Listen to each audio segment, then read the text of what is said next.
నిన్న నేడు నిరంతరము ఏకరీతిగా ఉన్న యేసుక్రీస్తు అతి శ్రేష్టమైన నామములో ప్రియులైన సహోదరి సహోదరులందరికీ నా హృదయపూర్వకమైన ప్రేమ వందనాలు తెలియజేస్తున్నాను.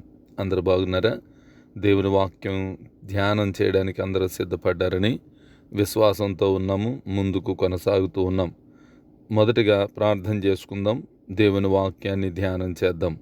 ప్రేమ కలిగిన మహాపరిశుద్ధ తండ్రి, అనుదినములాగా ప్రాణాత్మ దేహములతో నీకు లొంగిపోతూ ఉంటుండగా, మీకు అప్పగించుకుంటూ ఉంటుండగా, ప్రియ పరిశుద్ధాత్మ దేవుడా, మీరే మీ కార్యములు మీ స్థాయిలో మీ శైలిలో జరిగించమని ప్రార్థిస్తున్నాం.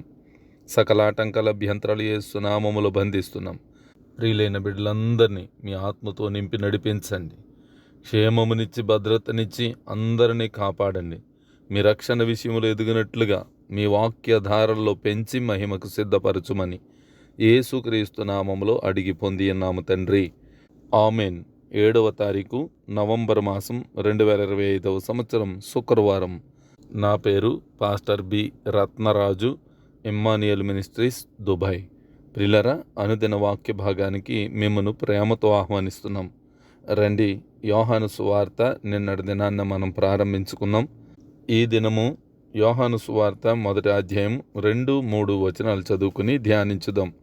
దైవ గ్రంథాలు ఉన్నటువంటి వారు తెరిచి అనుసరించాలని మనవి చేస్తూ ఉన్నాం. ఆయన ఆది యందు దేవుని యొద్ద ఉండెను, సమస్తమును ఆయన మూలముగా కలిగెను, కలిగి ఉన్నది ఏదియు ఆయన లేకుండా కలుగలేదు. దేవుడు ఈ పరిశుద్ధ వాక్యములో నుంచి మనతో మాట్లాడునుగాక. ఆమెన్.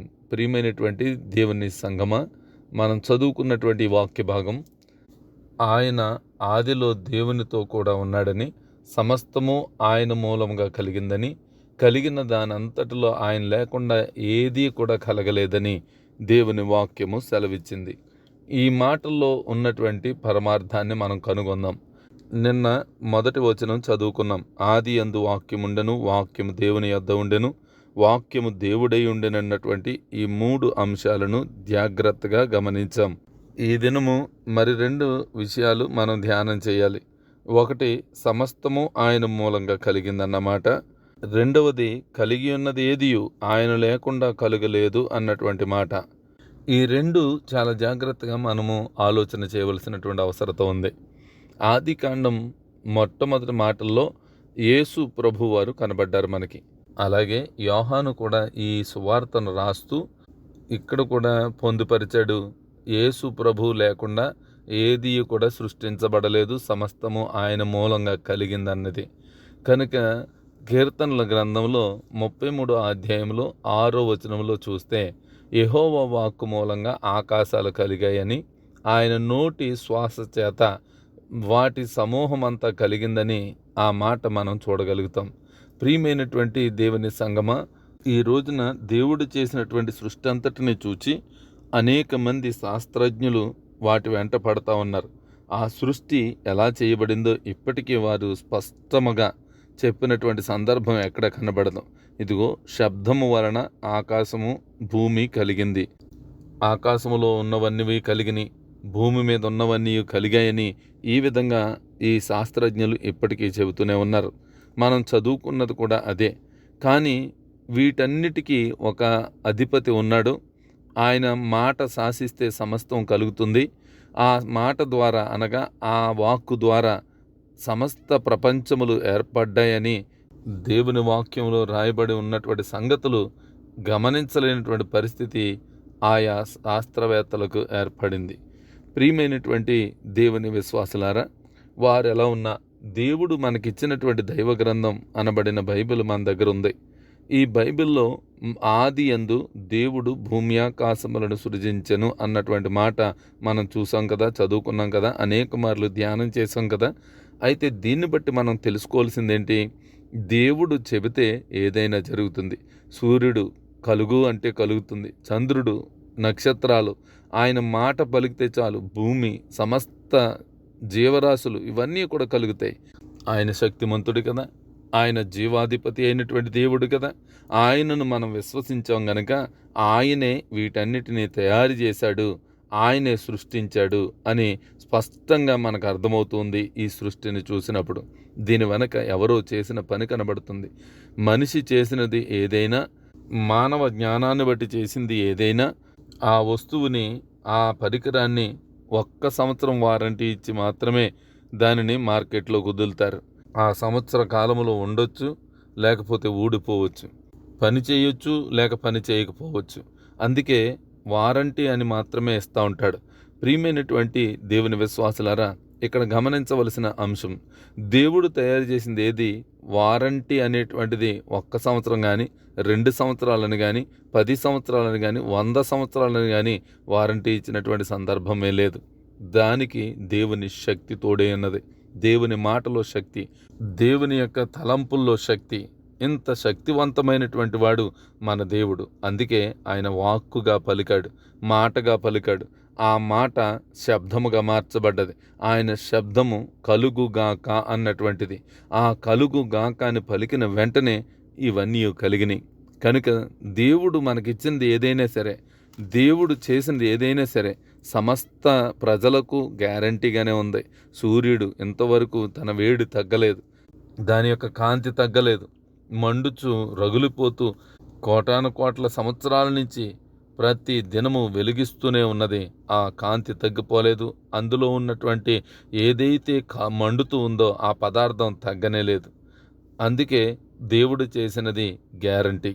ఈ రోజున చంద్రుడు కానీ, ఈరోజు ఇంకా ఉన్నటువంటి పాలపుంతలు కానీ, నక్షత్రాలు కానీ, భూమి మీద ఉన్నవి కానీ, ఎక్కడైనా సరే ఆయన సమస్తమును కలుగు చేసిన వాడు యేసు ప్రభు.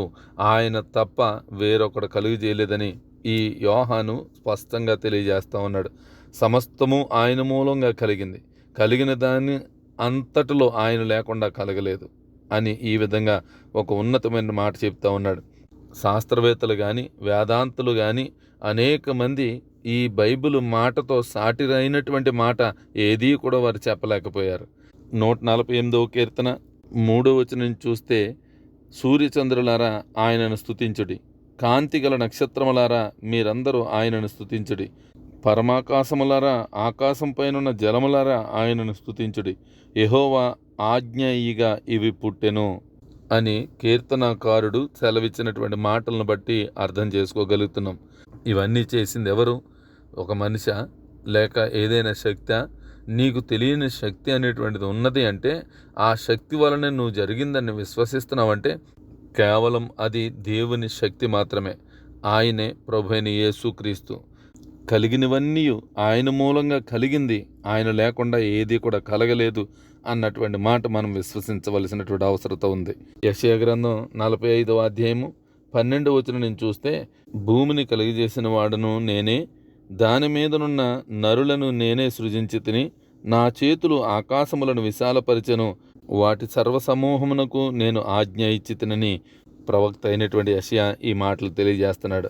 వీటన్నిటిని బట్టి కలుగజేసిన వాడెవరు? వీటన్నిటిని చేసిన వారు, విశాలపరిచిన వారు ఎవరు అంటే ప్రభు అయిన యేసుక్రీస్తు. ప్రియమైనటువంటి దేవుని సంగమ, నువ్వు ఏదో శబ్దము పుడితే విశ్వమంతా ఏర్పడిందన్నది నువ్వు ఎలా నమ్మగలుగుతున్నావు? ఏదో ఒక ప్రేలుడు సంభవిస్తే, ఆకాశ విశాలములు ఏదో విస్ఫోటనం జరిగితే, సూర్యుడు ఒక పక్క, చంద్రుడు ఒక పక్క, నక్షత్రాలు మరొక పక్క, ఈ భూమి మరొక పక్క వెళ్ళిందంటారా? అది నమ్మదగినటువంటి సత్యం అంటారా? ఏ మాత్రము కాదు. దేవునికి ఒక ప్రణాళిక ఉంది. ఆ ప్రణాళికను బట్టే ఈ సూర్యుడు, చంద్రుడు, వాటి నిర్ణయ కాలాలు అన్నీ కూడా పొలిమేరలో ఆయన ఏర్పాటు చేశాడు. అందుకే ఆయన సర్వశక్తివంతుడు. ఆయన శక్తికి మితి లేదు, ఆయన ఆలోచనలకి అంతము లేదు. అంత గొప్ప కార్యములు జరిగించేవాడు ప్రభు అయిన యేసుక్రీస్తు. మనము ఏ విధంగా ఆయనను నమ్మాలో, ఏ విధంగా ఆయనను విశ్వసించాలో అలా విశ్వసించవలసినటువంటి అవసరత ఎంతైనా ఉంది. కొరింథీయులకు రాసిన మొదటి పత్రిక 8వ అధ్యాయము 6వ వచనం నుంచి చూస్తే, ఆకాశమందైనను భూమి మీదనైనను దేవతలు అనబడినవి ఉన్నను మనకు ఒక్కడే దేవుడున్నాడు, ఆయన తండ్రి. ఆయన నుండి సమస్తమును కలిగెను, ఆయన నిమిత్తం మనమున్నాము, మరియు మనకు ప్రభువు ఒక్కడే, ఆయన యేసుక్రీస్తు.